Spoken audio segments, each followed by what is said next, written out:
Ever since shortly after the Simpsons television series began, it has had connections and references to Japanese culture. The first major reference to Japanese culture in The Simpsons was in the Season 2 episode One Fish, Two Fish, Blowfish, Bluefish, the episode that begins with the Simpsons going out to eat at a Japanese restaurant. There, Homer is served fugu blowfish that the chefs believe to have been improperly prepared, which would result in the death of whomever consumed it. This episode aired on January 24th, 1991, and 2 months later, in March of 1991, the Simpsons arcade game was released. Like similar beat-em-ups based on licensed American popular culture properties at the time, it was developed by the Japanese game company Konami, who you most likely recognize as the developers of other popular video game franchises such as Metal Gear Solid, Silent Hill, Contra, Castlevania, and Dance Dance Revolution. Aside from that, the most successful integration of The Simpsons within Japanese culture was a series of advertisements for CC Lemon, a lemon soft drink in Japan.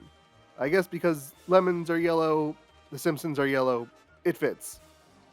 In The Simpsons show itself, Japanese culture would go on to be referenced many more times, with direct homages to anime like Death Note and the films of Studio Ghibli. Of course, there was also the episode where The Simpsons actually went to Japan. However, for the purposes of this video, we're going to be focusing on one classic Simpsons episode in particular, In Marge We Trust. Now, sitcom episodes usually have what's called an A-plot and a B-plot. The A-plot is the main story of the episode, while the B-plot is like a side story that eventually connects back to the A-plot at the end. The A-plot of In Marge We Trust is that Reverend Lovejoy is feeling unmotivated. So Marge gets a job at the church giving advice to the citizens of Springfield. She's really good at it until she gives bad advice to Ned Flanders. This causes him to get stuck in the monkey pit at the zoo, which then leads to him being saved by Reverend Lovejoy.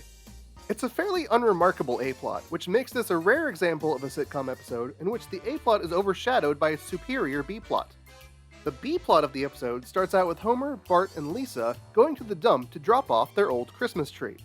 While they're there, they do some digging around when they eventually find a box with Japanese text on it and what appears to be an image of Homer's face. They have no idea why Homer is on the box, and since they can't read Japanese, they can't identify any possible clues. So, they take the box to the Japanese restaurant, where they learn that the character on the box is actually Mr. Sparkle, a mascot for dish soap in Japan. But this still doesn't explain why Mr. Sparkle looks like Homer. For that, they get in touch with the company in Hokkaido that makes Mr. Sparkle, who sends them an informational videotape. In addition to a wacky Japanese commercial parody, this video also confirms that Mr. Sparkle is actually made by two companies, whose logos are a fish and a light bulb, which are put together to make Mr. Sparkle. Now, ever since In Marge We Trust aired, Mr. Sparkle has been a popular piece of Simpsons imagery. It's been on merchandise, it's been in lots of fan art. There are so many Mr. Sparkle tattoos. It might actually be the most popular Simpsons tattoo. But among all of this merchandise, among all of the fan art, among all of the tattoos, there's just one problem. The Japanese on the Mr. Sparkle box is wrong. Now, who am I to criticize the Japanese on the Mr. Sparkle box? What authority do I have? What are my qualifications? Well, Japanese language was my minor in college. I've held a number of jobs relating to Japan. I currently live in Japan. I've been a fan of The Simpsons since I was a kid. And I've eaten fugu without dying. However, despite all this, my Japanese still isn't all that good. But my Japanese doesn't need to be great to tell you that the Japanese on this box is wrong, because it is wrong on a very basic, fundamental level, which I'm going to demonstrate to you right now.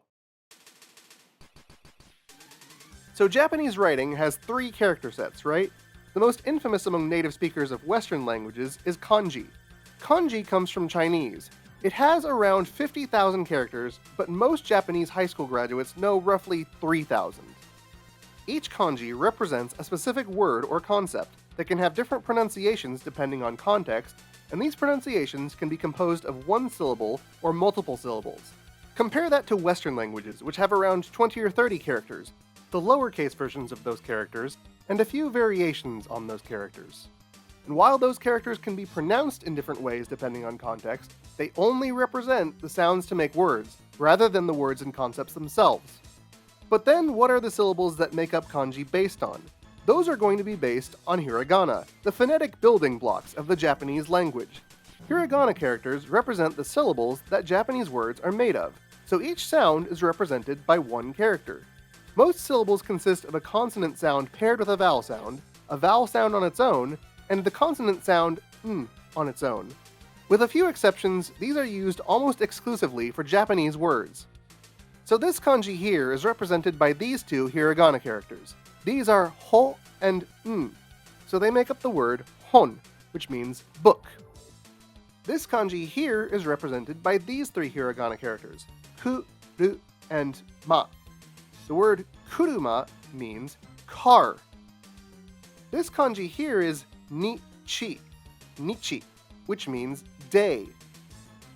This word uses the kanji for nichi and hon, but it's not nichihon, it's nihon, which means Japan. Similarly, this kanji here is yama, which means mountain. But this kanji isn't yamahon, it's the name Yamamoto. As previously mentioned, hiragana will usually be used for Japanese words, but it's occasionally used for foreign loanwords. Here is probably the most common example, ta-ba-ko, or tobacco. However, for most foreign loanwords, we're going to be using the third and final character set, katakana. Katakana characters also represent the syllables that are used in Japanese words, the same syllables as hiragana, but with different characters.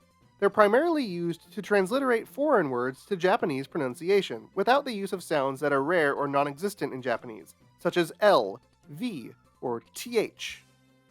Katakana is also used for simplifying a few highly common Japanese words. That's why katakana is the best character set to learn really quick if you're just planning on making a short trip to Japan. So you may see this really common Japanese word in katakana. This is ramen, or ramen. But you're more likely to see words like this. This is donatsu, or donuts. Donuts. And this word here is biru, or beer.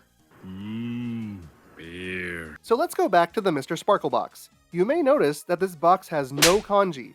It has no hiragana. It is all katakana, so it is all Japanese pronunciations of English words. Therefore, from the perspective of a native English speaker, this is the easiest possible Japanese, and yet it is still incorrect. There's 4 words on this box, and we're going to take a look at all of them, starting with this one, misuta, or misuta. This is the katakana pronunciation of the word Mr. This word is actually correct. So let's take a look at the next word. Now, as you may recall, most Japanese sounds are either a vowel on their own or a consonant sound paired with a vowel. Aside from double consonants and n, you're not going to see a consonant sound combined with another consonant sound without a vowel sound in between it. So the next word is going to be the word sparkle. But as you can see, the word sparkle in English has consonant sounds without vowels in between them. So, to transliterate this to Japanese, it needs vowels in between the consonants. So the S before the P becomes su. The L after the K becomes ru, because remember, Japanese has R sounds but no L sounds. The R before the K can just become an elongation of the A that comes before it, so AR becomes ah. You may have even noticed this was already done on the box for the ER in the word Mr. But then what about KL? What vowel sound goes between K and L? The way it's written on the box is like this, supakoru, or supakoru. Let's see some other examples of English words often used in Japanese that have a consonant preceding an L. Jungle would be janguru. Single would be shinguru. Double would be daburu. And table would be teburu. As you can see, when a consonant sound is followed by an L sound, the vowel sound that goes between them is U. The exception to this is when the L sound is preceded by a T or a D sound, but that exception isn't relevant to this video, so I'm not going to explain why that is. But you may recall that the word on the box is supakoru, with an O sound between the K and the L instead of an U sound. So this would be closer to something like Mr. Sparkhole. For it to be correct, it should be supakuru. And so let's go ahead and change that on the box. Now let's take a look at what old Fishbulb is saying here. These sounds would be hawa warin. And to be honest, when I first read that, I had no idea what it was supposed to be. So let's start with the first word, hawa, which I guess could be something like power? Okay, so it's actually supposed to be power. But let's go back to our katakana chart and we'll see that we have this row for the ha, hi, hu, he, ho characters. but those are the characters for the unvoiced consonant. This row of characters is actually unique in that it has two sets of corresponding voiced consonants. There's ba, bi, bu, be, bo, which uses the same 10-10 marks as the other sets of voiced consonants, and then there's pa, pi, pu, pe, po, and these use a little circle or handakten next to them. So hawa needs the handakten mark in front of ha to make it pa, so the word can be pawa. In fact, you can already see this on the box in the word supakoru, or supakuru. And so we have now reached the final word on the box, which is apparently warin. And at first I thought this was supposed to be washing, but washing in katakana would be something closer to washingu, or possibly woshingu. But if it's supposed to be washing, then it should be using shi, where it instead uses ri. And I don't think washing would need to extend the E sound. It's not washing. It turns out the word isn't supposed to be washing at all. It's supposed to be clean. But then let's look at our katakana chart again. This is wa. We already use it in hawa, pawa. The stroke on the left goes straight down from the top without cutting through the top. For it to be clean, we would need to use ku, which would have been on the box if supakuru had been there as it was supposed to be.